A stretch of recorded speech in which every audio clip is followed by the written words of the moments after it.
to this. It's the Real Jonathan Smith Show on Indy Sports Ticket, 1430 AM, 93.9 HD2, and always on the free Indy Sports Ticket app. What's going on? Welcome into the Real Jonathan Smith Show here on Indy's Sports Ticket. Thank you for tuning in, no matter how you're tuning in, whether that's YouTube, Indy Sports Ticket. If you want to head over there and subscribe, maybe you're watching on X__ Jonathan Smith to follow me there and watch the show there. You can also listen on the Indy Sports Ticket app or 1430 AM, of course, if you're driving around Indianapolis. We got Colts news. Shane Steichen took some more time yesterday to not answer any of the media's questions. Colts also made a trade. I want to start with the trade because that is the biggest news, because as always, our guy Shane Steichen said absolutely nothing when talking to the media here in Indianapolis. So yesterday, the Colts made a trade. They gave up a 6th-round pick from Mekhi Blackmon. Mekhi Blackmon has barely played in the NFL. 2023, he was a rookie, so 2 years ago. And he was a backup in 2023. He was a 3rd-round pick, the number 102 overall selection, which tells me he's got a little bit of talent. Then 2024 training camp starts, and Mekhi Blackmon tears his ACL on the first day of training camp. And he winds up missing the entire year because of it. So he comes back. He probably didn't have a good camp, but the Vikings were willing to trade him. So the Colts called up. They're like, hey, we'll take a flyer on the guy. Here's a 6th-round pick. And he's going to be a backup here in Indy. No surprise about that. But they've had a lot of injuries in the cornerback room. And there's some concern. Maybe Jalen Jones goes on IR, and that's why they made this move. Like, there's a reason for it, right? He provides the Colts a little bit of depth as well, because he can play outside corner. He can play inside, slot corner. And, if Kenny Moore, continues to have issues with his knee, he could potentially play safety if the Colts really needed him to. So he's really just a depth piece. And after watching the Colts preseason, I don't understand why if you're going to make a trade for depth, I don't know why you're trading for cornerback depth, because the Colts cornerback depth looked fine. They dealt with injuries all preseason, and their secondary was totally fine. And they're slowly getting healthy. Like Javarius Ward is going to play week 1. Juju Brents is healthy. Maybe they're going to cut him. Maybe that's why they made this trade. Right? Like, you're going to get a lot of these guys back, except for obviously Justin Wally, who tore his ACL. I would have preferred if the Colts had traded that 6th-round pick for interior defensive lineman help, because that just seems like a much bigger issue than the Colts' secondary depth, which is significantly better this year than it was last year. Samuel Womack started games for the Colts last year, and he's potentially going to get cut. It just seems like it would have been a better use of resources to trade for a backup defensive tackle or nose guard than to trade for, this guy who's probably not going to see the field all year. Depth behind DeForest Buckner and Grover Stewart has been an issue for like 3 or 4 years now. It's been a constant issue. And Chris Ballard, in all of his genius, just continues to not address it. Like, you could see the issues in the preseason when the Colts were playing against other teams' backups. It's a problem. And, I get it. The secondary was bad last year, and Chris Ballard wants to appear like he's doing his job. So what did he do? Hey, let's go out and let's continue to add to the secondary, even though the secondary depth seems much stronger than the defensive line depth. And so I just think that if you're trading for depth, I don't know why you're wasting your time trading for depth in an area where you've already proven that you have depth. Go and get an interior defensive lineman. That would have made significantly more sense than what the Colts did. So something else that makes sense is the Colts went with Daniel Jones over Anthony Richardson, Chris Ballard, and Shane Steichen. They're trying to save their jobs. Every time I get on the internet, I just find more and more people complaining about this. It's really kind of funny. Like I saw someone the other day calling for Anthony Richardson to be traded. And then, everyone got upset about that. It's really funny. But one of the things about Anthony Richardson and why he excited people when he showed up was his ability to run. And that was a really important part of the Colts offense last year. And then the Colts go out and they brought in Joe Flacco last year. So whenever Joe Flacco played in games, the Colts offense had to shift around a little bit to accommodate what Joe Flacco did well. And that's a thing with every quarterback, because every quarterback's a little bit different. The stuff that they're going to be good at is going to be different than whoever else is on your roster. But part of the appeal of Daniel Jones and Anthony Richardson was, hey, if one of these guys gets hurt, your offense, it doesn't have to change very much because both quarterbacks have a similar skill set in terms of their ability to run the ball.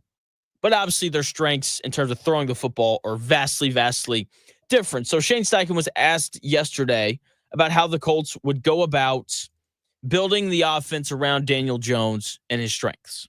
Yeah, I think that's a big part of it. With him being the guy now, is going through that operation. Obviously going through the Miami tape, this week and next week with him, what he likes, what he doesn't like. Obviously, catering, around his strengths, like you said, is all part of it. So we'll work through that, having discussions with him right now and tomorrow, and as we go through this week to get that thing wired up. Shane Steichen right there talking about Daniel Jones and how they're going to go through Dolphins tape to kind of figure out how he wants to attack the defense and all those things. And I am firmly on the record saying that I don't think Daniel Jones is very good, because I don't. The guy got benched for Tommy DeVito. Tells you all that you need to know. By the way, the Giants released him yesterday. So Colts, if you need some more backup quarterback health, there's your guy. He's replaced Daniel Jones before. Let him do it again.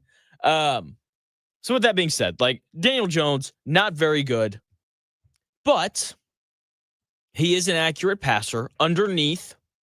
Okay. He's going to be more reliable in terms of his ability to throw the football on a down-to-down basis. On 3rd and 9, is it going to be ugly? Yes. But he's an accurate passer underneath. He's hopefully going to be able to keep the Colts on schedule. He's apparently good at all the things that you and I can't see, changing the protection, getting in and out of the huddle. He's good in the meeting rooms and all those things. And it's not surprising that he's better than Anthony Richardson at that, because he's been in the league for 5 years. Okay. So what I want to know is how much are the Indianapolis Colts, Shane Steichen, how much are they planning on running Daniel Jones throughout the season? Because that was a big part of the Colts offense last year with Anthony Richardson, the ability to run the quarterback, to get him out on the edge, right? And try to create more big plays in the run game, because obviously whenever you run the quarterback, you have an extra blocker. And part of the appeal with Daniel Jones was the fact that he's athletic enough to run Shane Steichen's offense. But that being said, he's not as athletic as Anthony Richardson is. How much are the Colts going to run designed run plays for Daniel Jones? He's got the injuries and all those issues, and Shane Steichen was asked about Daniel Jones and his ability to run those plays and what he kind of looked like during training camp on the designed quarterback runs. I think he's done a really nice job of those things over his career, out in space. Some of the runs that he does have, he can pop out there. And I think he does a good job of finding, some creases, when he has that, those opportunities. But I think he's averaged a good, chunk carries. His average yards per carry has been pretty good over his career. So I think he's done a really nice job with that. Obviously we'll look into that stuff game plan wise as we go through the season. Shane Steichen right there talking about Daniel Jones and his ability to run the ball and how he's been pretty good throughout his career. And Shane Steichen's right. The average yards per carry for Daniel Jones for his career is 5.5. It's only a yard less than his average yards per attempt throwing the football. The issue is all the injuries. Torn ACL a couple years ago, multiple neck injuries that have held him out of games. He's hurt his ankle a couple of times. So how do they balance running him given the fact that he's been hurt? Shane Steichen and I think this is very noteworthy, didn't have an issue running Anthony Richardson last year with all of the injury history. Okay, concussions, hurt shoulder. You can probably go through every body part of Anthony Richardson, and it's been hurt at some point in his career. So Shane Steichen didn't really care about Anthony Richardson's injury history last year when he ran him. But the difference is that Anthony Richardson had to run. You had to do design quarterback runs and read options and all those things with Anthony Richardson because he couldn't throw. He couldn't throw last year consistently from down to down. I don't think I need to remind everyone that his completion percentage last year was 47.7%. That's not the case with Daniel Jones. They don't have to run him. They don't, because you can trust him on 3rd and 4 to throw an out route for 5 yards. You can trust him on 1st and 10 to hit Jonathan Taylor or Tyler Goodson or DJ Giddens or Khalil Herbert, whoever ends up being the backup running back. Like, you can trust him to hit the guy in the flat and pick up 4 yards on 1st and 10.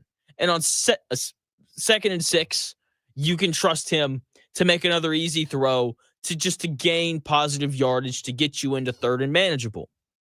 You couldn't do that with Anthony Richardson last year. So despite all of the injuries of Anthony Richardson, you had to run him.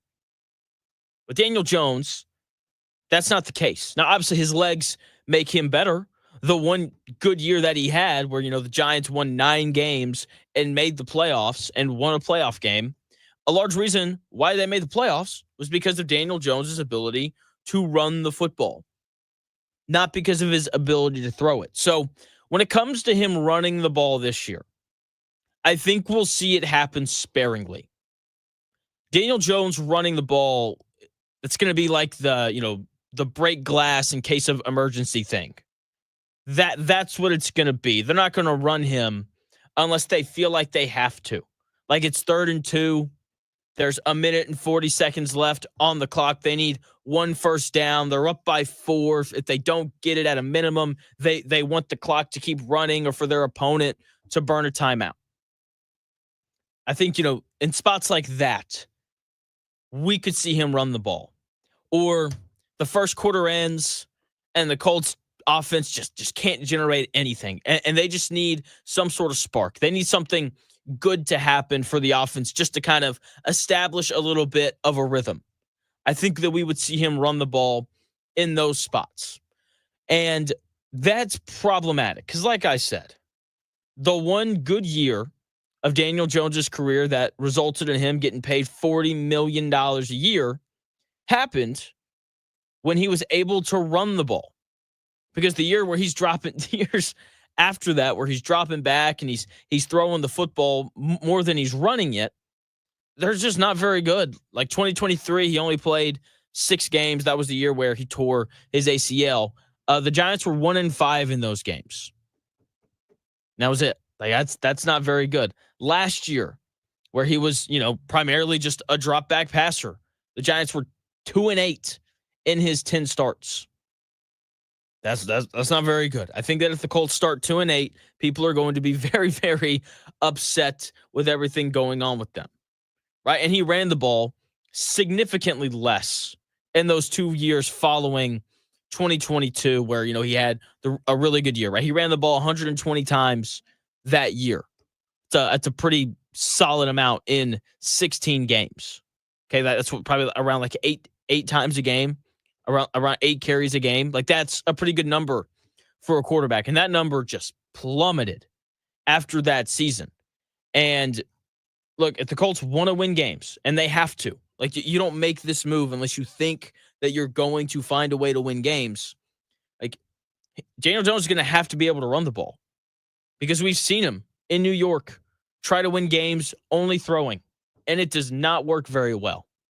So I'll be intrigued to see how the Colts balance running Daniel Jones with trying to keep him healthy amidst his history of injuries and all of those things. Obviously, look, they're going to hand the ball off to Jonathan Taylor a bunch, and I'm sure that they'll scheme up some screens to Tyler Warren and those things for kind of easy yards. But at some point, he's got to run the ball, Daniel Jones, because it's been an important part of his career. The one year he actually found consistent success was the one year that he ran it consistently. So we'll see how Shane Steichen wants to go about that. I think that is one of the more underrated parts of the Colts offense this season. How do the Colts manage running Daniel Jones with keeping him healthy while also using his legs as a strength? Because it is a strength for him.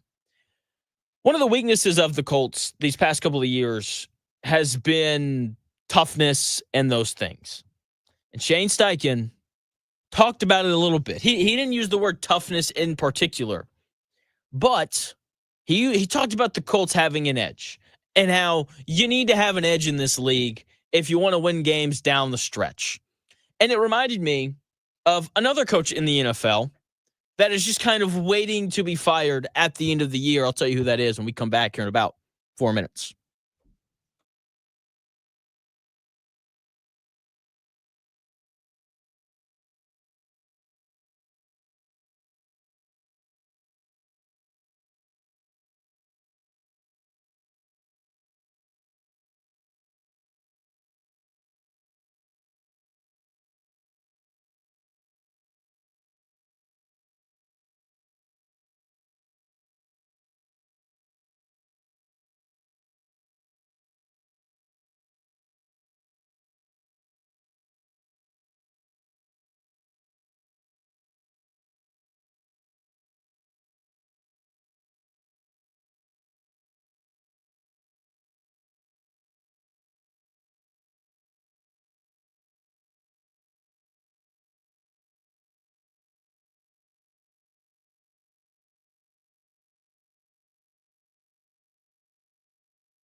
fits in today's sports world. It's here. The Real Jonathan Smith Show on Indy Sports Ticket 1430 AM, 93.9 HD2, and always on the free Indy Sports Ticket app. Welcome back to the Real Jonathan Smith Show here on Indy's Sports Ticket. Thank you for tuning in, no matter how you're tuning in, whether that's YouTube, Indy Sports Ticket. If you want to head over there and subscribe, maybe you're watching on X __ Jonathan Smith to follow me there and watch the show there. And of course, you can also listen on that Indy Sports Ticket app, which you can download wherever you find your apps, 1430 AM as well. You can listen to the Dan Dockett Show on those final two options as well every day from noon to 3. Shane Steichen is talking about something that I don't think he has any idea about. And this guy, man, like, people are upset at Shane Steichen right now because Kevin Bowen put out this clip where he asked about Anthony Richardson's future within the franchise, a question that he's not going to answer. There was never a chance that Shane Steichen was going to answer that question. And Shane Steichen gave the same answer to that question that he gives every time he's asked about Anthony Richardson's future. Oh, he's our backup quarterback right now. That's basically all he said. And that's true. He's not going to sit there and be like, yeah, we're currently shopping him around for like a 4th round pick. So if anyone out there wants, like, he's not going to do that. Coach speak is a thing. I've talked about this before. The really charismatic coaches can get away with it. Guys that are blunt and boring and dull, like Shane Steichen, can't. It's really that simple.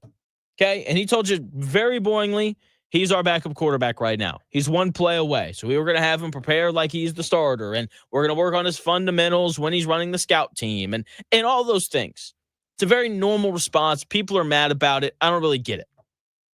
This is the piece that I think people should be upset about. Shane Steichen has emphasized the importance of having an edge all training camp. Apparently, that has been a major emphasis from him. And he was asked about whether or not he has accomplished his goal of making sure that this Colts team has an edge for this upcoming season. Well, I think we did. Absolutely did that. I think the way we practiced during training camp, we had, I think over, I think it was about 400 more reps than we've had last year compared to this year. And I think just getting those reps and creating those edge and the sudden change opportunities, the long drive drills we did. Like I said, I think it's going to, all these games come down to the fourth quarter, and you got to have an edge in the fourth quarter, and you create that in training camp on how you practice and how you prepare. And I thought our guys attacked it the right way all through training camp, and then finished in the preseason the right way. I was very pleased with that. Shane Steichen right there talking about how he has helped this team establish an edge. And edge isn't created in training camp in year 3. It's not. It's established from the day that you're hired and by the players that the general manager decides to draft. The Lions, the Detroit Lions, have an edge, and they're incredibly tough because Dan Campbell demanded that from his players to have an edge from the very first day that he showed up. If you go back and you watch the Hard Knocks clips of him in training camp, and like it is demanded that you were tough and that you play with an edge from the moment that you show up. Shane Steichen didn't do that. He's much more similar to the Miami Dolphins, who do not play with an edge. Why don't the Dolphins play with an edge? Why aren't the Dolphins very tough? Why has Tyreek Hill been able to show up and kind of ruin things in that locker room? Because Mike McDaniel didn't demand that his guys play with toughness and an edge from the moment that he showed up. This quote from Shane Steichen feels incredibly similar to Mike McDaniel in Miami saying that the Dolphins are going to be tough this year. And now that's a major point of emphasis. It's too late to create that culture with these guys who know you, especially on this Colts team who doesn't really bring in free agents. And they just run it back year after year after year. Quentin Nelson knows who you are. You've been there 2 years. We're going into year 3. Michael Pittman Jr. and Anthony Richardson and Josh Downs and DeForest Buckner and Grover Stewart and all these guys, Shane, they know who you are. Simple as that. And from a player standpoint, because the players that you decide to bring in as well, from a player standpoint, not many of these Colts guys really seem to have an edge. They seem too nice. They seem too fun-loving.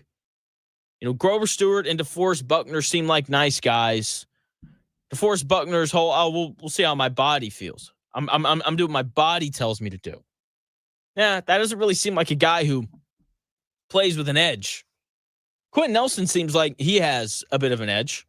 I bet Michael Pittman Jr. has an edge. We've heard about how tough that guy is. Jonathan Taylor seems way too nice to have an edge. He's way too much about positivity and vibes and manifestation and all these things. Okay, now I don't think these things are necessarily bad. Just doesn't really point to you having an edge. I've never heard Dan Campbell talk about vibes or manifestation. I've never heard Jahmyr Gibbs or Jared Goff or any of the other guys on that Lions team that is as tough as they come. And you would talk about playing with an edge. It is that Lions team. Never hear them talk about any of those things. You never hear them say, I'm just going to do what my body tells me in terms of whether or not I play. That's not a thing for the Detroit Lions, who I would argue is arguably the toughest team in the NFL. You know what other team plays with an edge? The Buccaneers. You know why? Because teams follow their quarterbacks. If your coach can't set a tone of toughness, if your coach can't, set a tone of we're going to play with an edge like Shane Steichen has talked about, then you better have a quarterback who can. The Tampa Bay Buccaneers will always be tough, and they will always play with an edge late in games and a special kind of swagger because Baker Mayfield is their starting quarterback. That dude's tough. That dude he's got an edge, man, whenever he plays football. The Chiefs will always play with an edge because even though Patrick Mahomes is a nice guy, that dude's competitive, and he sets the tone for that team. When Peyton Manning was the quarterback here, the Colts played with an edge. There was a little special sense of toughness. And I think part of that was because of how demanding Peyton Manning was as their starting quarterback. Daniel Jones, that soft-spoken dude, has an edge? Really? Anthony Richardson? Come on, I'm not even going to address the idea of Anthony Richardson having an edge. Neither one of them seem like the type. It's an issue. And we'll see if the Colts can figure that out or not. I don't think that they will. I think this team is going to be as soft as they were. I think they're going to be as soft this year down the stretch of games as they have been the last 2 years under Shane Steichen. You don't just all of a sudden change the culture and, be a little bit tougher and play with a greater edge in the fourth quarter because you changed. That's absurd. Mike McDaniel in Miami. We're really going to focus on being tougher this year. Yeah. I think it's too late for that. I think you've already kind of set the culture. It's the reality of it. Like, you don't change culture or set a different tone because you changed a few trains. Like, that's insane to me. You do it through personnel. Like if the Colts had brought in a whole bunch of different players who had never played for Shane Steichen before, and they wanted to try to do this, like, okay, that makes sense because you brought in players unfamiliar with Shane Steichen. In some ways, it's kind of a fresh start, especially if those players had like a little bit of edge. Like if they'd brought in, a Darius Slay who's incredibly tough, or a C.J. Gardner-Johnson who's tough and hits dudes hard and does all those things. And like, sure, maybe you can have that edge late in games if you do that. But the Colts didn't do that. They brought in Cam Bynum, who's just so excited to do all of his celebrations this year. I don't know if you've seen it, but Cam Bynum, super great at creating all these different celebrations where they like row a boat and they do all sorts of those fun things. That doesn't really seem like a guy who has a ton of edge. Javarius Ward just kind of does his thing. Quiet dude. Probably does have a bit of edge. I mean, you have to if you're going to be the best cornerback on the team to play in the Super Bowl. So they didn't bring in enough players to shift the culture. And it's the same head coach. You're not shifting the culture that way. You're not going to play with a greater edge because of that. Personnel and a head coach who establishes a tone from day one. That's how you change the culture. That's how you help your guys play with an edge down the stretch of the season. And the Colts didn't do either one of those things. It's going to be the same soft Colts team. That's what it's going to be. The same thing that they've been for the last couple of years. So guys are currently getting cut. My phone's just buzzing off the charts. You know, hey, this guy that you never heard of got waived. Hey, this rookie that got drafted in the 6th round got waived. Hey, this linebacker that you've never heard of got waived, and so on. Haven't seen any notes yet on the Indianapolis Colts, who got waived and who didn't. Still kind of waiting on these still waiting on all these insiders to let us know who got waived and who didn't. So yeah, we're waiting. As soon as we hear about guys who get waived, especially the notable ones, there's going to be a lot of guys who get cut and waived. You and I are both going to be like, who? That's why we're going to have Zach Hicks on tomorrow, who does a really good job of just knowing the entire Colts roster. So he's going to join tomorrow at 11. But you know, we're going to keep talking Colts here on the Real Jonathan Smith Show. There's a player for the Indianapolis Colts that I really like. And a lot of people do because he's a good, reliable player, tough, just kind of shows up and does his job. And then he goes home and, you know, kind of a more soft-spoken dude. Or so I thought. There's a player on this Colts team who's made a grave mistake. And I have a bet on him, and I don't like it anymore. Because he made a decision to do something that the majority of athletes should not do. I'll tell you who and what that is when we come back in 4 minutes.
It's at noon. The Real Jonathan Smith Show. Now, this is Indy Sports Ticket, 1430 AM, 93.9 HD2, and always on the free Indy Sports Ticket app. Welcome back to the Real Jonathan Smith Show here on Indy's Sports Ticket. Thank you for tuning in, no matter how you're tuning in, whether that's YouTube, Indy's Sports Ticket. If you want to head over there and subscribe, maybe you're watching on X _ Jonathan Smith to follow me there and watch the show there. You can also listen on the Indy Sports Ticket app, which you can download wherever you find your apps. And of course, you can also listen on 1430 AM if you're driving around the Indianapolis area. Talking a lot of Colts today. They made a trade. Shane Steichen did a press conference yesterday. People got mad at Shane Steichen after his press conference yesterday and all that kind of stuff. The press conference from Shane Steichen didn't bother me as much as it bothered other people, but hey, whatever. What does bother me is that Josh Downs now has a podcast. I thought we were done with the whole Indianapolis Colts players having a podcast thing where they get out there and then they say dumb things and like Zaire Franklin making fun of the Giants offense, and then Drew Lock and that Giants offense hung 45 freaking points on the Indianapolis Colts that week, and it was just all bad. And every time, you saw a clip from the In the Trenches show by Zaire Franklin and EJ Speed, it was usually just nonsense. EJ Speed talking about, one vote per household, and it was just nonsense. That's all that it was. And then the Colts let EJ Speed walk. He's now playing for the Houston Texans, right, where he's going to be a backup. And it was like, cool. No more In the Trenches show with EJ Speed and Zaire Franklin. Like, that's done. No more Colts player going out and saying nonsense on a weekly basis. And then yesterday, scrolling through X, as one does, and I see this advertisement or this promo video for the Downs to Business. That's the number 2, one word, Downs to Business podcast, hosted by Indianapolis Colts wide receiver Josh Downs and his brother, Ohio State safety Caleb Downs. And I'm just not a fan of this. Why? You don't need it, man. You don't need it. I love Josh Downs. I liked him. Everyone likes Josh Downs. Okay, he's a fantasy football sleeper every year. Daniel Jones wins the starting quarterback job, and everyone's like, Daniel Jones, Josh Downs stock going up. Draft that guy in your fantasy leagues. Bet that guy to have a bunch of receiving yards and receptions because Daniel Jones doesn't throw the ball down the field, which means we're going to get a lot of Josh Downs this year, and it's going to be great, and he's going to have a big year, and all this kind of stuff. And now, I don't know if we will because of this player podcast, and that sounds like an absurd thing. But this whole player podcast thing doesn't seem to go well for guys. It doesn't seem to go well for them. Paul George has only gotten worse. He's played in less games since starting his podcast podcast. All he's done is gotten worse and said insane things on there. What was your welcome to the league moment? And it's just like, all right, man, I don't need that. No one's listening to you anyway. Why are you spending time on this? Go get better. Go win something. Angel Reese's podcast hasn't helped her at all. In fact, it's only made things worse for her. Micah Parsons, I want to like Micah Parsons so much. I really do. And I kind of do right now because he's in the middle of this kind of hold-in thing with the Cowboys where he wants a new deal and Jerry Jones won't give it to him, and Jerry Jones is running around. He's doing all this media. And Micah Parsons hasn't said a peep, hasn't done a podcast since it happened. Like, that's good. That is a wise decision. But last year, Micah Parsons going on his podcast saying that the Eagles are better than the Cowboys. Like, that's kind of problematic. And then, I don't think Micah Parsons has ever won a playoff game. I don't think that's ever happened in his career. Wonder why. Amon-Ra St. Brown, another guy who has a podcast. How many playoff games did the Lions win last year? Oh, that's right. 0. None. It's not a coincidence. It's not.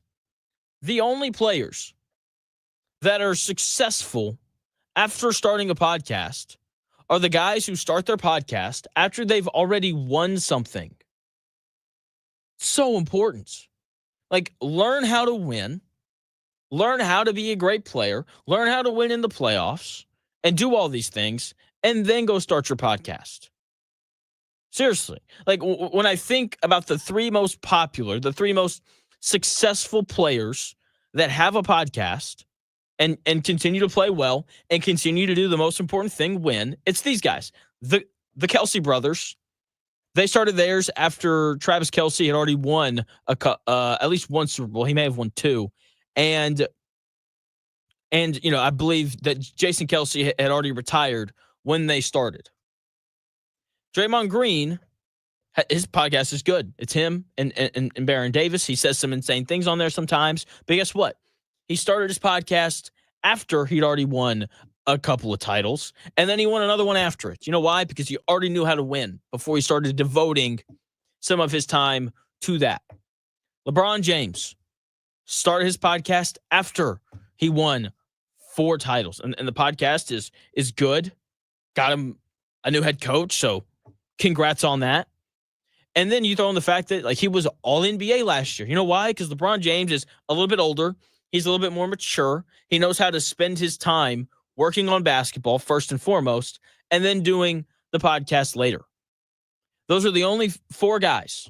Travis Kelce, Jason Kelce, Draymond Green, and LeBron James. Those are the only 4 guys that I could think of that have had success professionally as athletes after starting a podcast. They were all champions before they started theirs, and that matters.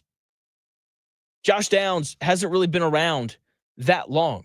Dude, I don't think he's never played in a playoff game.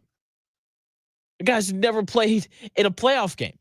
What is he going to tell me on his podcast that is super noteworthy and that I need to pay a ton of attention to? Like, the guy's going into year 3.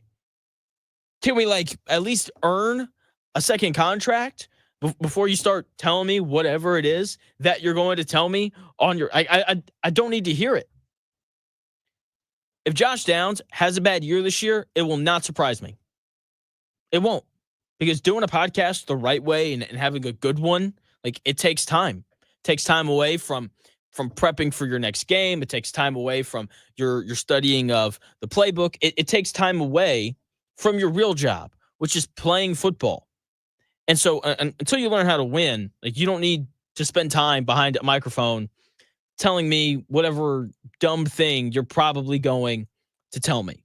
So Josh Downs, stock down, man. I don't like it. I don't like it. There we go. We have Colts news. Colts are waiving tight end Jelani Woods. They waited on him. And that's they waited on him for forever. He couldn't really get healthy. He hung out with the 3s and the 4s really all summer. And, if that's what you're going to do, then if you're tight end 3 or 4 on the roster, then good luck. Just going to be really, really tough there to make the roster when that's the case, especially when the Colts have a bunch of tight ends who are the same guy. And Jelani Woods has a history of injuries. And look, man, Alec Ogletree tends to stay healthy. He does. So, do I want the injury-riddled guy who does the same thing as the guy that stays healthy? No, I think I'm going to go with the guy who stays healthy. So, Jelani Woods has been cut by the Colts. Not super surprising. In other offseason news, Shedeur Sanders nonsense continues. It's annoying. I spent a little bit of time on this yesterday. But it's not really that complicated. Shedeur Sanders is a backup quarterback. If Kevin Stefanski thought that Shedeur Sanders was good enough to be the starter, then he'd probably be the starter. If Kevin Stefanski thought that Shedeur Sanders was good enough to be the second string quarterback in front of Dylan Gabriel, then Shedeur Sanders would probably be the second string quarterback. Shedeur Sanders is a backup. I don't know if there's a team in the league that Shedeur Sanders would start on, including the Indianapolis Colts. I get it. He had a really good first preseason game against the Panthers where, all the other quarterbacks were hurt. And so they ran him out there and, he was making plays and all that kind of stuff. And then you have to remind yourself that the Panthers aren't very good. And so you can get away with holding the ball a little bit longer and doing those things.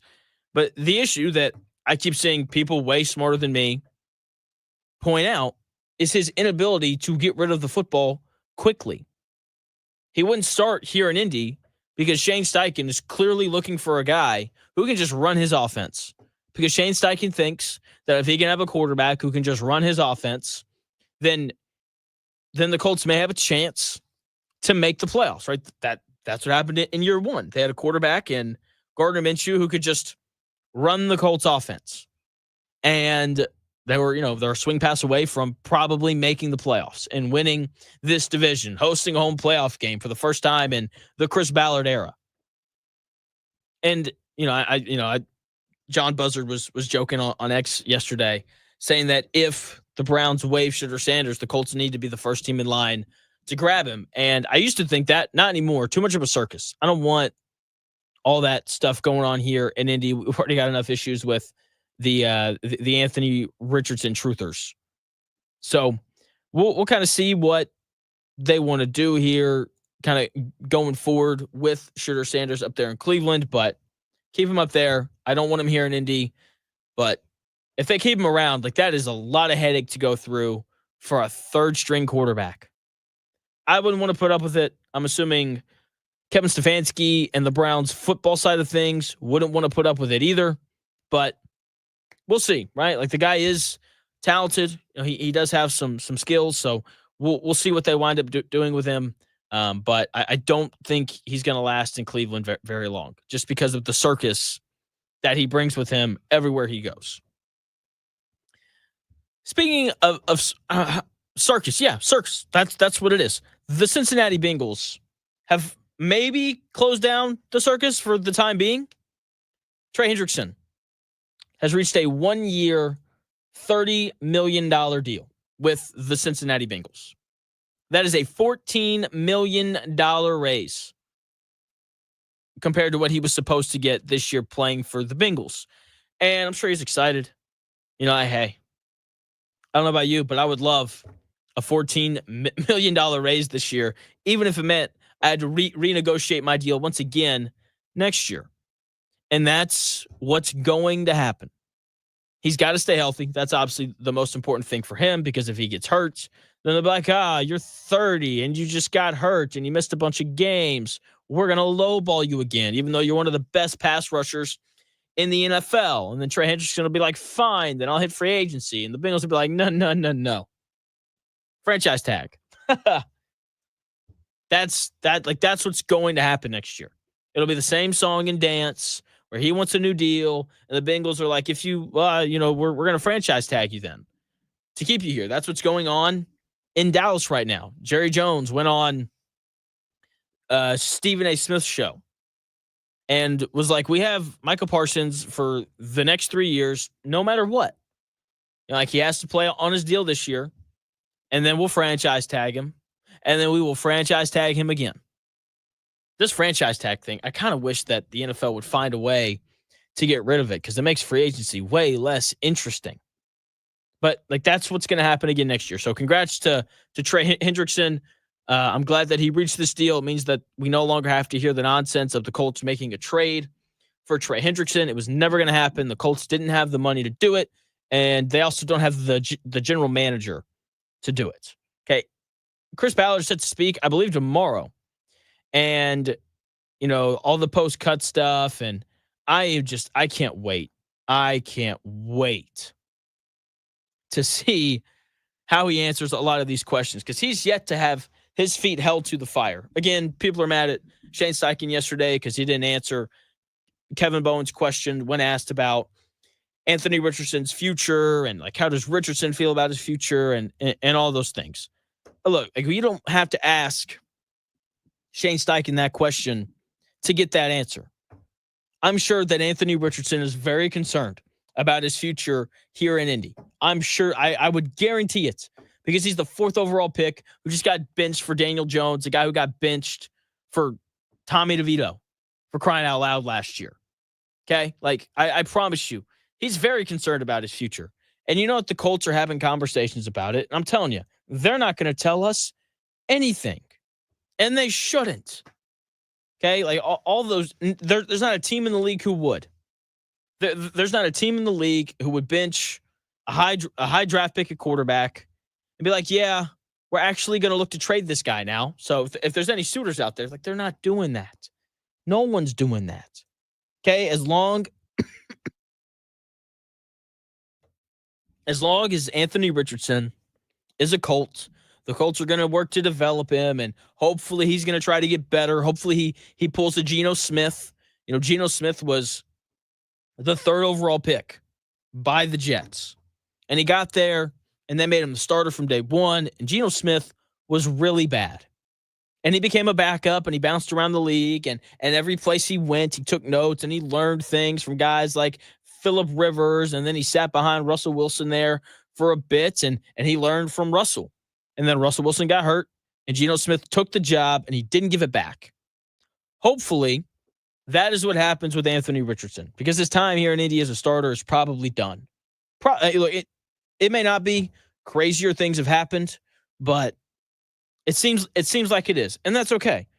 Teams whiff on quarterbacks all the time, and this is probably going to be the whiff that ends Chris Ballard's career here in Indianapolis. The WNBA, they've got issues too. They always have issues, but these are like big, legitimate issues, and they'll happen after the season is over. But the WNBA just loves to create issues for itself. I'll tell you what those issues are in 4 minutes.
do this.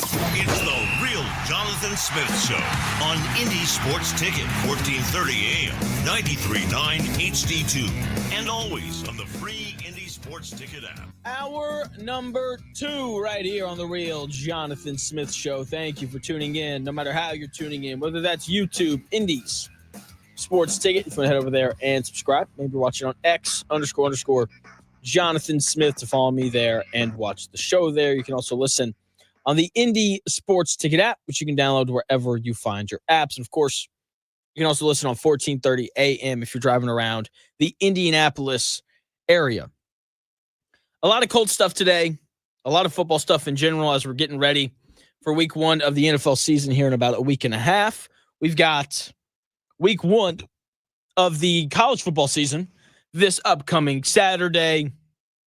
Indiana's going to play Old Dominion. They're going to beat them by 50, and that's going to kind of be that, right? But there's some other big-time games. YouTube, TV, and Fox are currently in a dispute, and they better get that figured out. If I have to miss Texas and Ohio State because of YouTube TV not coming to an agreement with Fox, I'm going to be a little upset. But hey, it's fine. It's fine. Anyway, speaking of problems and negotiations, the WNBA is headed towards a lockout, and some people rejoiced, said, yay, I don't have to hear about that league for a while. And other people are not happy about that at all. And I can kind of understand both sides of it. So the WNBA and the WNBA-PA, they have to reach a new CBA agreement before October 31st. That's about 60 days away. Every report says that they aren't close. It won't impact this season at all because the season ends October 19th. So they'll finish the season, and then they'll have 12 days to figure out the rest. The issue and why that day, October 31st, is so important is because the WNBA is, they're expanding, right? And so you have to have your expansion draft, and you can't do that without your new CBA agreement in place. So time is of the essence from that standpoint. Last year, they had the Valkyries expansion draft on December 7th.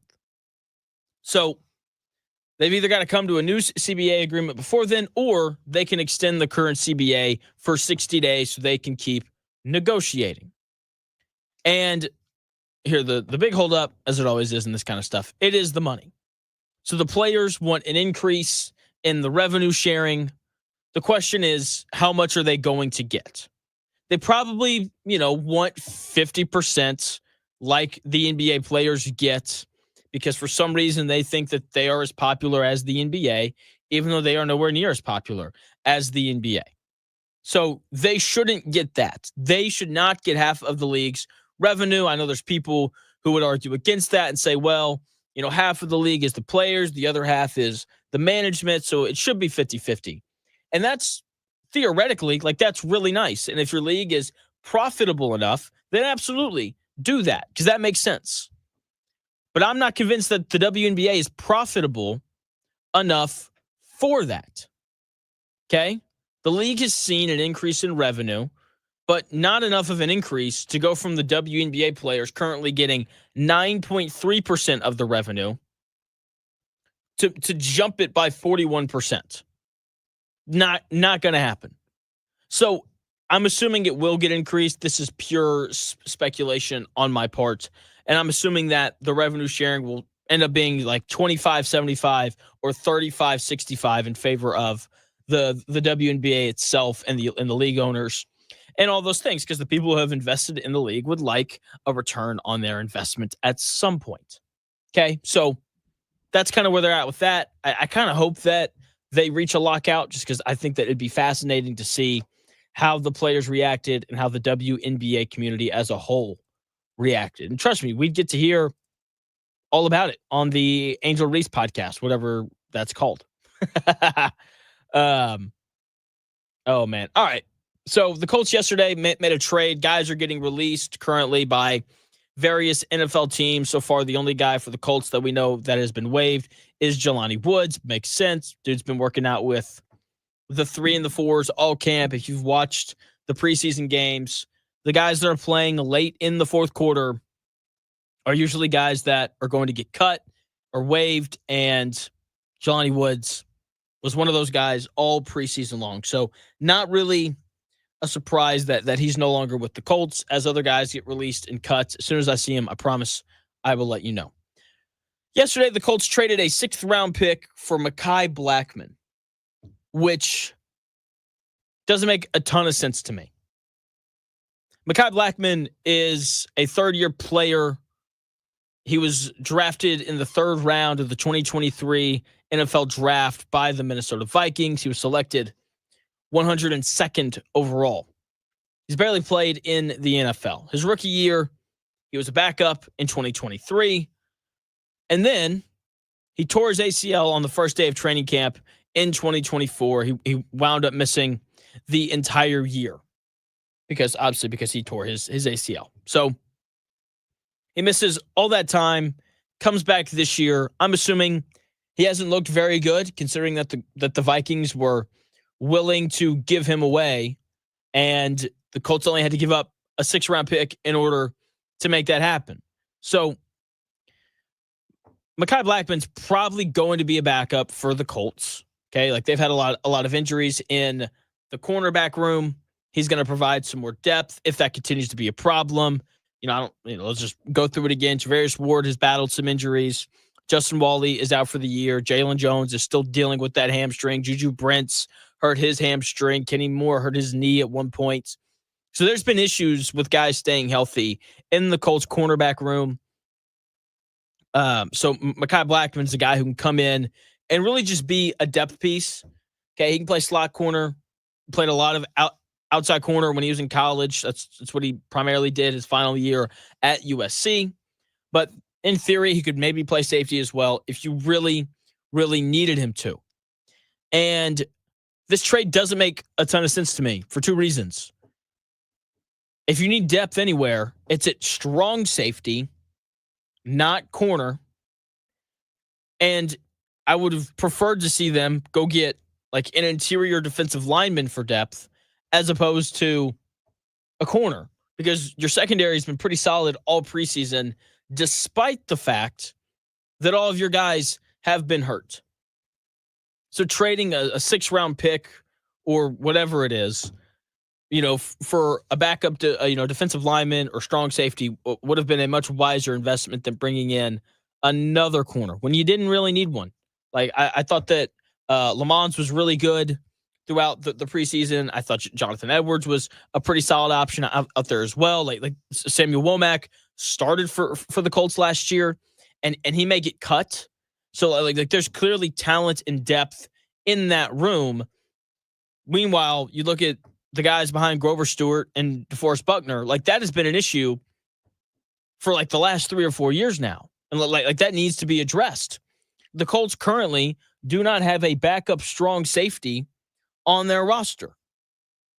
They've got Nick Cross, who's been dealing with a hip pointer for like the past few weeks here of training camp. And if you look on the ESPN depth chart, the backup strong safety is Adetomiwa Adebawore. Like that seems kind of problematic. So the fact that they would use a 6th-round pick to bring in another corner as opposed to a strong safety, just more of Chris Ballard being Chris Ballard. Just that's exactly what it is. Like the depth at corner is fine, but the depth behind DeForest Buckner and Grover Stewart is not. And the depth behind Nick Cross is non-existent. There is no one behind him. No one. Seems like going and getting a backup strong safety would have been a much better use of resources. Just saying. But hey, it's Chris Ballard. That dude's like the best general manager in the NFL. Come on now. It's really an issue. John Buzzard chiming in, asking a really good question. Do the Colts have a distinct direction? Chris Ballard being Chris Ballard seems to be, I don't know what the Colts are really trying to do. Yeah, that's exactly right. Like the Colts don't have any sort of direction, and part of that is, I can't believe I'm about to say this. This is where the Anthony Richardson defenders are correct. you don't have a sense of direction if Geno Smith is your starting quarterback. Or Geno Smith, sorry. if Daniel Jones is your starting quarterback, even if he has this Geno Smith-like resurrection, you're going to win like 10 games, maybe 11 games, maybe, and then lose in the first round. Like that's what you are destined for in this gauntlet of good quarterbacks in the AFC. Okay, like that is what is going on. So I don't know, man. Like, what is the direction of the Colts? Down. That's the answer. They're going down. Chris Ballard's going down. Shane Steichen is going down, and it's just not good. It's all bad. That's what it is. So we'll see what they wind up wanting to do, but I mean, it's brutal.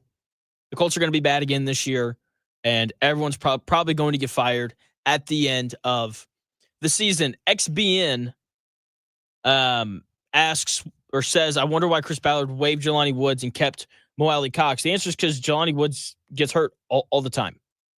That's the answer. Yeah. So there's that. Anyway, speaking of the Colts' direction, they are going in a different direction at the starting quarterback position. And Daniel Jones is set to be the guy for the Indianapolis Colts this upcoming season. And that means that the offense is going to change a bit. I know that in the offseason, people were like, oh, if Anthony Richardson gets hurt and Daniel Jones has to play, you can run the same offense. And that's not really true because Daniel Jones's strengths are different than Anthony Richardson's. Simple as that. So Shane Steichen was asked about how they would go about building the offense around Daniel Jones's strengths now that he is officially the Indianapolis Colts starting quarterback. Yeah, I think that's a big part of it with him being the guy now is going through that operation, obviously going through the Miami tape, this week and next week with him, what he likes, what he doesn't like. Obviously, catering, around his strengths, like you said, is all part of it. So we'll work through that, having discussions with him right now and tomorrow and as we go through this week to get that thing wired up. Shane Steichen right there talking about how he and Daniel Jones would sit down and, run through, all of the tape for the Dolphins. They'd build a game plan off of that and all those things. See, he didn't really answer the question as Shane Steichen does. I am fully on the record saying that I don't think that Daniel Jones is any good. With that being said, he's an accurate passer on underneath throws. Okay? And he apparently is good at all the things that you and I can't see. Setting the protection, getting the team in and out of the huddle. He's good in meetings. All of the reasons why he apparently won the job over Anthony Richardson. What I want to know about the Colts and their game plan with Daniel Jones this year is how much are they going to run him? How much are they going to run the quarterback? Because it was a big part of the Colts offense last year with Anthony Richardson. And part of the appeal of Daniel Jones in the offseason was the fact that he is athletic. He is athletic enough to do the quarterback designed runs, and he can run the Shane Steichen offense the way that he wants to. But with that being said, he is not as athletic as Anthony Richardson is. Nowhere close, as a matter of fact. So how much or how often are the Colts going to run these, designed quarterback run plays for Daniel Jones? I don't know. I think it's actually a really interesting part of the Colts offense this year because it was such an important part last year. But here is Shane Steichen talking about Daniel Jones and his ability to run. I think he's done a really nice job of those things over his career out in space. Some of the runs that he does have, he can pop out there. And I think he does a good job of finding, some creases, when he has that, those opportunities. But I think he's averaged a good, chunk carries. His average yards per carry has been pretty good over his career. So I think he's done a really nice job with that. Obviously we'll look into that stuff game plan wise as we go through the season. Colts head coach Shane Steichen right there talking about Daniel Jones and his ability to run the ball. Now, Coach Steichen's right. Daniel Jones does have a nice yards per carry average for his career. It's at about 5.5 yards per carry. The issue is all of the injuries. Tore his ACL a couple years ago. He's had a couple neck injuries. He's had some ankle injuries. So I go back to Anthony Richardson. Shane Steichen had no issue running Anthony Richardson last year with his injury history. He didn't care that, Anthony Richardson had banged up his shoulder. He didn't care about the concussions. He didn't care about any of it. It was just like, we are running Anthony Richardson no matter what. And they would beg Anthony to slide, and Anthony Richardson would not slide. There is a major difference, though, between the two. The difference is Daniel Jones doesn't have to run. Anthony Richardson 1,000% has to, because Anthony Richardson is not a consistent thrower of the football. That is not the case with Daniel Jones. Okay, like he is accurate enough that on 3rd and 3, you don't have to run him because he can just hit Michael Pittman Jr. or new podcast host Josh Downs or Tyler Warner or whoever on like a short little 4-yard out route or curl or whatever it is. You couldn't trust Anthony Richardson to do that last year. I mean, you can at least trust Daniel Jones to do that. So when it comes to how often are they going to run Daniel Jones, I think that we'll see it pretty sparingly. I think it'll be a, break glass in case of emergency kind of thing this year in terms of Daniel Jones running the ball on designed run plays. Maybe, in like the fourth quarter when there's, a minute and 30 seconds left and the Colts have the ball and it's 3rd and 2 and, they need 2 yards to ice the game. Maybe they run them there. You get the extra blocker and all those things whenever you run the quarterback. So I could see them like running him in those spots. Maybe, the first quarter's over and the Colts have 3 points and they haven't really been able to move the ball. Maybe they run him in those spots just to kind of give the offense some rhythm. And that's kind of what I'm expecting, given the history of injuries for Daniel Jones. The issue is that Daniel Jones has been bad in the years where he couldn't use his legs. Like when you look at the 2022 season where he went 9-6-1 as a starter in the regular season and won a playoff game, he ran the ball so many more times in that season compared to every other one. 120 carries that year. He didn't go over 67 carries in any other season. That's basically double. His legs are an important part of him finding success as a quarterback in the NFL. The only good year he's had was the 1 year where he consistently ran the football for the Giants, whether that was off of scrambles or that was off of designed quarterback runs. So it's an important thing for him. The issue is, of course, all of the injuries. The years where he hasn't ran the ball as much, he's been really bad. That's the reality of it. So the Colts have to find a way to run him while keeping him healthy. I think it's going to be a very important part of the Colts offense this upcoming season. He's not made of glass, which is nice. So maybe he'll be able to run the ball and not get hurt, but that is going to be an important part of the Colts offense this year. And I'll just be intrigued to see how the Colts go about keeping him healthy while also knowing that they have to run him in order to have success. Now, in order to have success in the NFL, you have to be tough or you have to play with an edge. And Shane Steichen brought that up in his presser yesterday. And it reminded me a lot of Mike McDaniel in Miami. Feels a little too little, too late in terms of establishing that. I've got that audio for you in 4 minutes.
may, one day, be a must-listen for sports enthusiasts.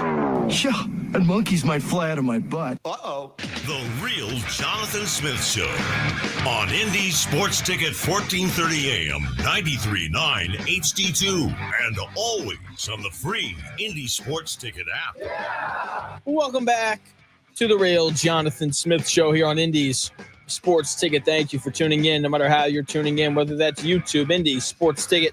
If you went over there and subscribe, maybe you're watching on X__ Jonathan Smith to follow me there and watch the show there. You can also listen on the Indy Sports Ticket app, which you can download wherever you download your apps. And, of course, you can also listen on 1430 AM as well. The Colts, just a nice big old clown show. That's really all that they are right now. They're not very good. This upcoming season is going to be rough. Someone in the YouTube comments was like, they're going to win 9 or 10 games, and that's not going to happen. Sorry, it's just not. But part of the issue with that is this team they're just not very tough. And Shane Steichen has talked a lot about how important it is for the Colts to play with an edge and all these different things throughout training camp. And he was asked about it yesterday. Coach Steichen, did you accomplish, creating an edge with this team this season? And here's what Coach Steichen had to say. Well, I think we did. Absolutely did that. I think the way we practiced during training camp, we had, I think over, I think it was about 400 more reps than we've had last year compared to this year. And I think just getting those reps and creating those edge and the sudden change opportunities, the long drive drills we did. Like I said, I think it's going to, all these games come down to the fourth quarter, and you got to have an edge in the fourth quarter, and you create that in training camp on how you practice and how you prepare. And I thought our guys attacked it the right way all through training camp, and then finished in the preseason the right way. I was very pleased with that. Shane Steichen right there talking about creating an edge with your team and how you do that in training camp, and how you have to have an edge because, oh man, Shane Steichen just, Edge isn't created in training camp in year 3. It's established from the day that you're hired. And if it's not, then you have to change the personnel on your team. You got to bring in new guys. You have to draft guys that have a bit of an edge to them. The Detroit Lions have an edge because Dan Campbell demanded that his players be tough and physical and play with an edge from the moment that he showed up. You can go back, you can find the old Hard Knocks clip. I'm telling you, he demanded it from day one. And they had guys on their team who demanded. Like C.J. Gardner-Johnson was on the team when he first showed up, and he helped kind of establish that culture. Jared Goff's a tough dude. Same thing with him. So the Lions are tough and they play with an edge because of Dan Campbell. He established that from the first day that he showed up. The Miami Dolphins don't play with an edge or any sort of toughness because Mike McDaniel didn't demand that from them from the day that he showed up. And this clip from Shane Steichen feels so awfully similar. Oh, well, we changed some drills in training camp, so now we're going to play with an edge in the fourth quarter. In our final preseason game, we played hard. By the way, we only played guys that were fighting for their jobs, fighting for a spot on the roster. But nope, that's proof of the edge that our guys play with. It's too late, man. It is too late to create a culture with all these guys who know you. And if you play for the Colts, you absolutely know who the head coach is because the Colts just rinse and repeat, and they run it back year in and year out. That's what they do. Okay, from a player standpoint, not many of these Colts guys have an edge. They don't. Grover Stewart and DeForest Buckner seem like two really nice guys. DeForest Buckner likes to listen to his body. It tells him whether or not he can play, even if it's, right before the biggest game of the year. That doesn't exactly scream guy who has an edge. Jonathan Taylor, really nice guy, doesn't have an edge. Quentin Nelson seems to have one. Like he seems like a pretty tough dude. We've heard about how tough Michael Pittman Jr. is and how he plays through every injury and all these things. So he's tough. You know, he's probably plays with a little bit of an edge. Going back to Jonathan Taylor, like he's your best player. Your best player has to have a toughness about them late in games. And Jonathan Taylor, he's just too nice. He's about vibes and manifestation and positivity and all that kind of stuff. I wonder if, Dan Campbell ever brings up manifestation or vibes. I wonder if Andy Reid ever brings up positivity and the vibe around the team. I don't think that he brings that up ever. You think Bill Belichick ever brought that up? Absolutely not. You think Tom Brady ever brought that up? Absolutely not. Toughness is established from day one with the players that you have and the coach that you hired. And the players that the Colts have they don't play with an edge because it's just not in them. And the head coach that they hired didn't require it from day one. And all those guys who've been with them for the last 3 years, they're making fun of him when they go out at night with all their buddies. Seriously, it's the exact same thing going on in Miami with the Dolphins.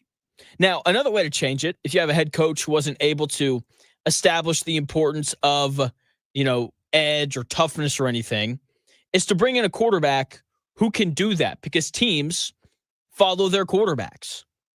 The Tampa Bay Buccaneers will always play with an edge because Baker Mayfield is their starting quarterback. It's really that simple. Again, if there's anyone in the NFL who plays with an edge, it's that dude. He is tough and confident, and late in games, he just has this swagger of confidence.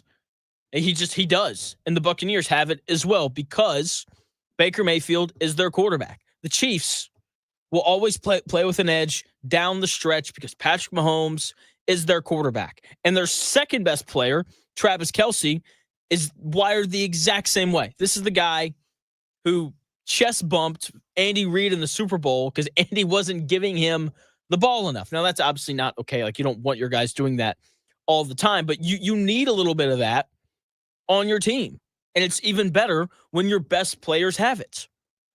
Tom Brady, 1,000% played with an edge late in games. 1,000% he did.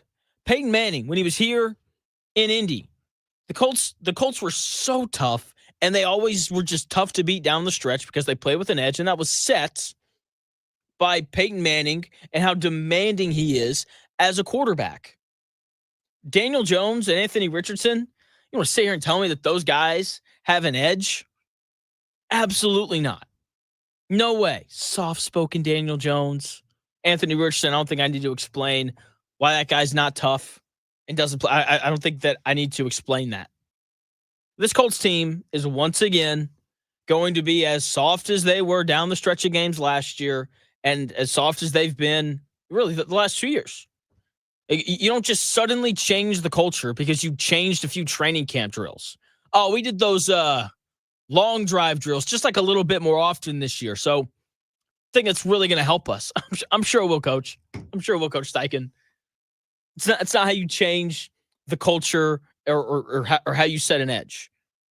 You do it through changing the personnel, bringing in guys that are tough, and by setting the tone from day one as a coach. And the Colts didn't do either one of those things. Who are the guys that the Colts brought in this offseason? Charvarius Ward, who seems like a guy who is going to be tough and play with an edge and all those things. And then they brought in Cam Bynum. And look, Cam Bynum's a good player. He's going to help the Colts. But that dude cares way too much about celebrations. Whenever I see Cam Bynum, it's him talking about how they've got all these different choreographed celebrations and how they're going to row the boat, and they'll probably do some silly little bowling thing, and everyone's going to think it's funny, and everyone's going to be like, oh, look at Cam Bynum. Team chemistry through the roof. Yay. Celebrations aren't what win football games. It's good football players who are tough and resilient down the stretch. And the Colts don't have enough of that. So 7-10, 8-9, 6-11 maybe. We'll see you here in like 20 weeks. Because that's where the Colts are headed. John Buzzard asked earlier in the show in the YouTube chat, what is the direction of the Colts? The answer is down. They're headed in the direction of 6-11, 7-10, maybe 8-9 to make all the over-bettors happy. We'll see. Another reason why they're headed down, I thought they were headed up in this department, but they're once again headed down. Man, I really like Josh Downs. I do. He's a good football player. But he started doing something it's a red flag. It is. Guys who do what Josh Downs just started doing tend to drop off a little bit and not win big games. Don't know why, but this is just kind of what seems to happen. I'll tell you what that thing is when we come back in 4 minutes.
The best takes.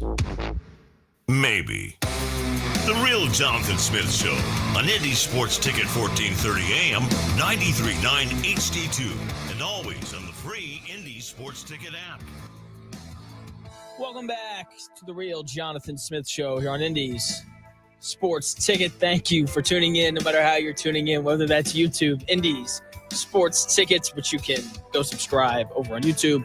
You can also watch on X __ Jonathan Smith, where you can follow me and watch the show there. You can also listen on the Indy Sports Ticket app, which you can download wherever you find your apps. And, of course, you can listen on 1430 AM as well. Josh Downs now has a podcast out, and I don't like it. I don't like it at all. Players, athletes with podcasts, it never goes well.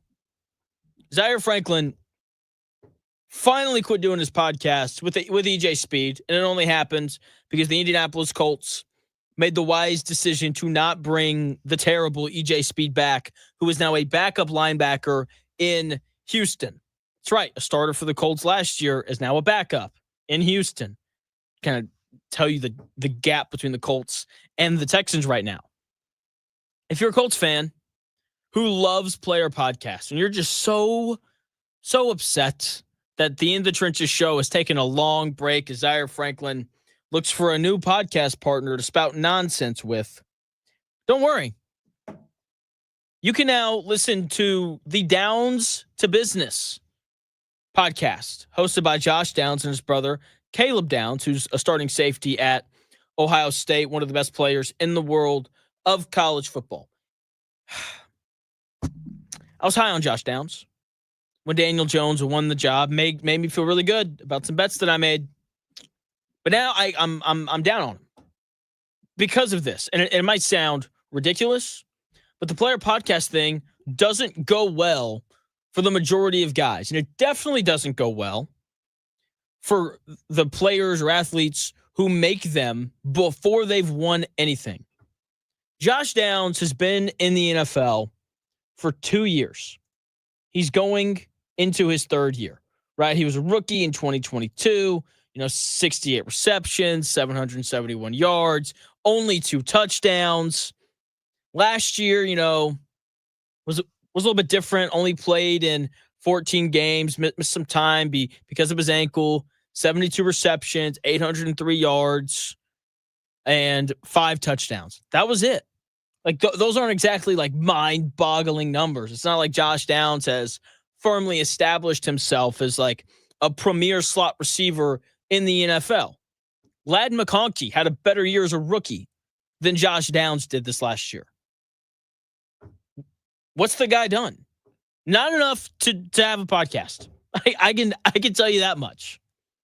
Okay, Paul George started his podcast, and he's only gotten worse. He's only played less basketball and not been as good of a basketball player on top of it.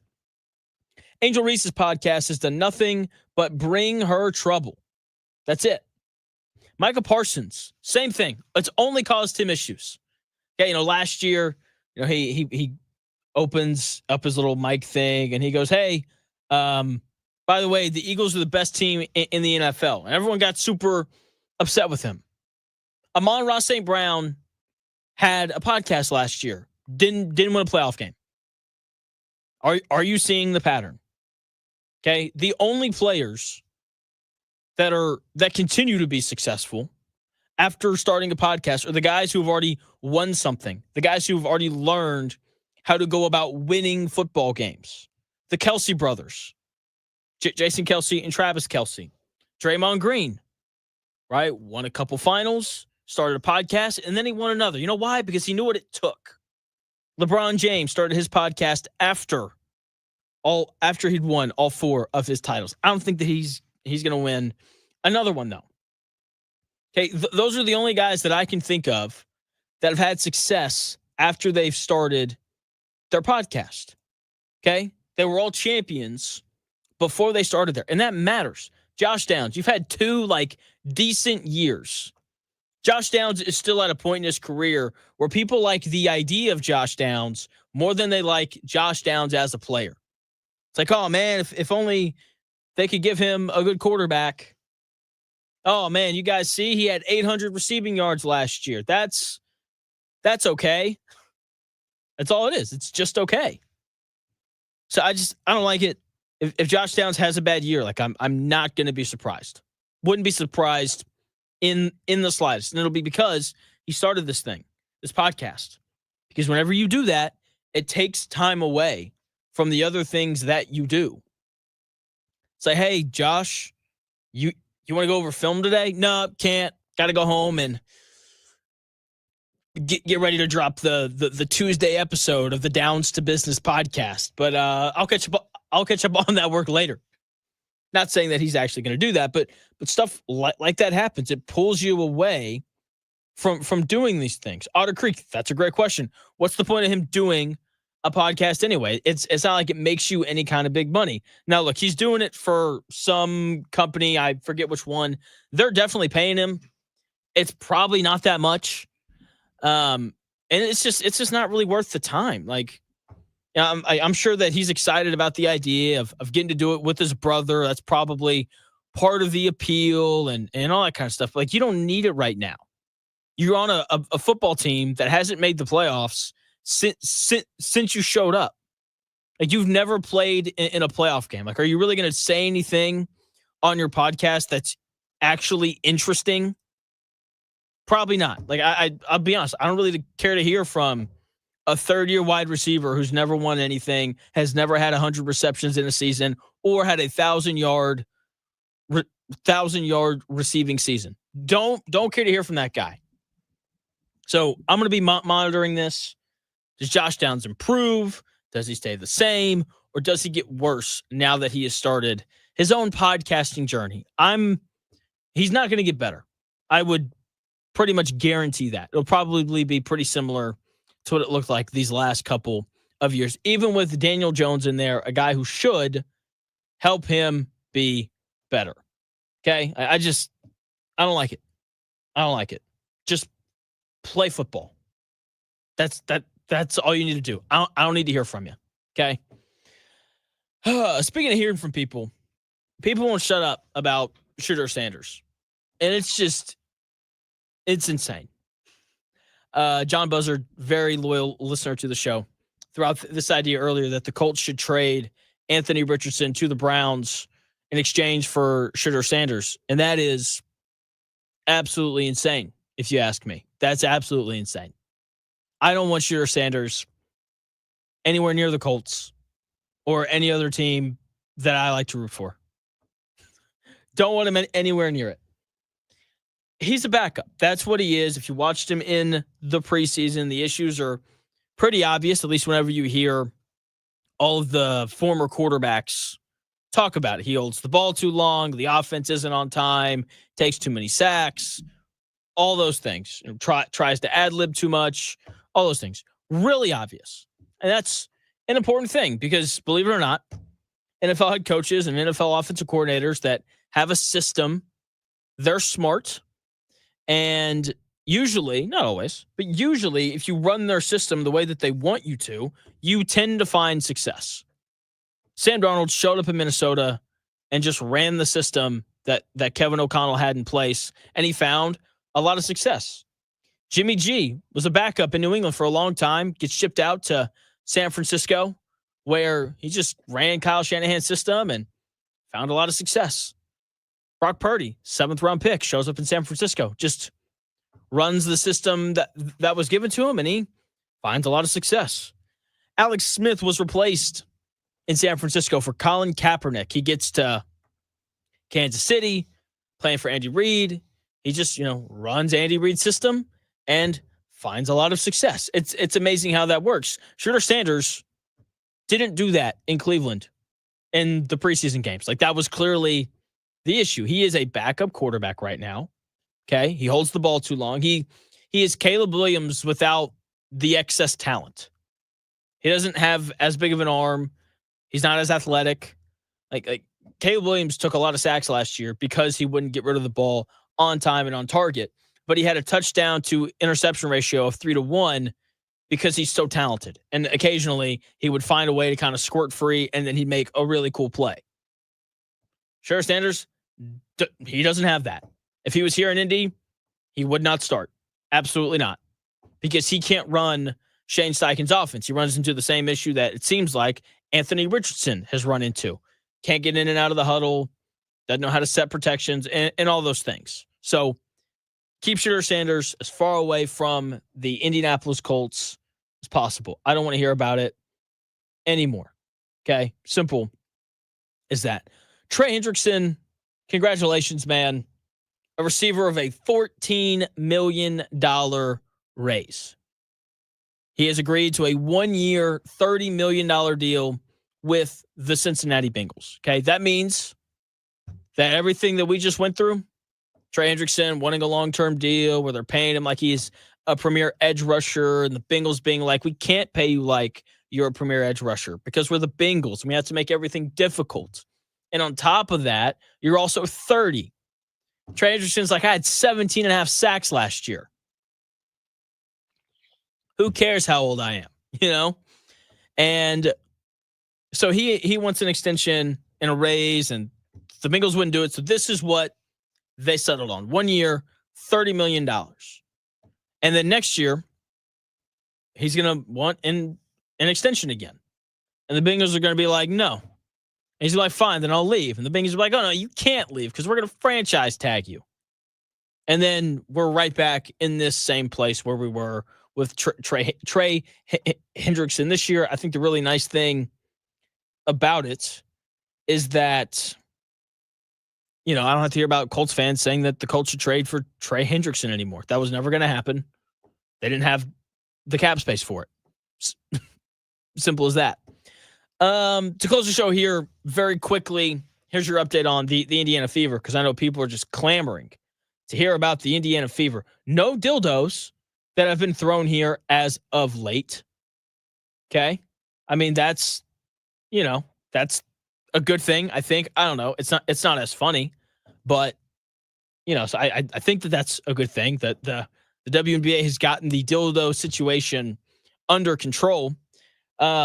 Meanwhile, the Indiana Fever have fallen from 6th in the WNBA standings all the way down to 8th, which is not surprising. They stayed afloat there for a bit without Caitlin Clark. At some point, like, you have to find a way, you know, to bring her back and to start winning games again. The playoffs should be starting up here relatively soon. I know they end in like mid-October, and yeah, so maybe the Fever may not even make the playoffs this year. So hopefully Caitlin Clark can come back soon, because she's still not back. College football, I can't wait for Saturday. I just need for YouTube TV and Fox to figure out all the issues that they have going on, because I am dying to watch Texas play Ohio State. It's going to be awesome. We've got these two young quarterbacks going at it. They're both supposed to be awesome. We'll see if they are or not. It's going to be just a lot of fun watching that game. And then you're going to have Syracuse and Tennessee going on. And then at night, you've got Clemson playing LSU. Just a great week one slate. A great week one slate for college football this year. Indiana, not a part of it. They're going to play Old Dominion. They're going to absolutely blast them. I mean, just absolutely blast Old Dominion in week one. Very intrigued to see how Zach Calzada looks in his first. That is not his name. That's the new starting quarterback at Kentucky. Why is my mind going blank right now on the new IU quarterback that everyone, Fernando Mendoza, there it is. You know, he's going to throw for 500 yards and 37 touchdowns, and it's going to be just an absolute drubbing of Old Dominion. And you know, Kurt Cignetti did the whole college football coach thing where he's like, no. These guys are actually kind of tough. They played South Carolina pretty close week one last year, so we better be ready to go. All right, man. All right. I love when college coaches do that, because you and I both know that game, not a chance that it's going to be close. But, you know, college coaches finding a way to make things more interesting than what they need to be. That's going to do it here on the Real Jonathan Smith Show. We'll be back again on the air tomorrow from 10 to noon, probably talking more Colts. Zach Hicks is going to join the show. We'll talk about all of the cuts that they made. The Dan Dockett Show is back. He returned yesterday. Big show today. Armando at 1 and Ryan Burr at 2 o'clock today. So should be a lot of fun. So make sure you're tuned in for that from noon to 3 on the Indy Sports Ticket app or on 14:30 a.m. if you're in the Indianapolis area. Once again, I'll talk to you tomorrow from 10 to noon, 10 a.m. tomorrow. I'll talk to you then. See ya.